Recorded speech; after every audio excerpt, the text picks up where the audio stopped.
পড়াশোনা করার ইচ্ছে নেই নাকি মাথাটা নষ্ট হয়ে গেছে? এসব স্টিকার পেপার দিয়ে কি করো সারাদিন? পড়াশোনা শেষ হচ্ছে তো হচ্ছে, তার সাথে সময়টাও নষ্ট করছো। শুধু শুধু বাবা মায়ের এতগুলো টাকা নষ্ট করছো কেন এইসব স্টিকার, নোটবুক, ওয়াশি টেপ কিনে? আর এই যে বলে জার্নাল করো, এগুলো করে কি লাভ? এগুলো তো আর তোমার ফিউচার তৈরি করবে না। এখনো সময় আছে, এইসব ছেড়ে দাও। কি মনে হয় এই কথাগুলো আমার?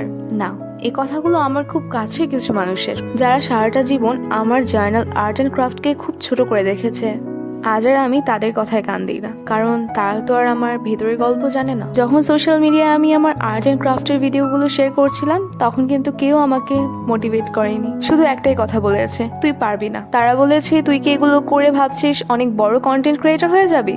পারবি না তুই। কিন্তু তারা তো জানে না আমি বড় কন্টেন্ট ক্রিয়েটর হওয়ার জন্য না, আমি শুধু নিজের আর্ট অ্যান্ড ক্রাফট জার্নালগুলোকে সবার সাথে শেয়ার করতে চাই। আমি শুধু জানতে চাই আমি কি সত্যি কিছু পারি নাকি কিছুই পারি না। এই কথাগুলো আমাকে আমার খুব কাছের রিলেটিভস আর কাজিনরাই বলেছে। তারা কেউ আমার হবিটাকে মূল্য দিল না, তারা কেউ বুঝলো না এই আর্ট অ্যান্ড ক্রাফট জার্নালও কারো কাছে মূল্যবান। আমাকে কে বুঝলো কে বুঝলো না এটা নিয়ে আমি কখনই মাথা ঘামাইনি, কিন্তু তবুও দিন শেষে একটু কষ্ট হয় কেন তারা আমাকে সাপোর্ট করলো না।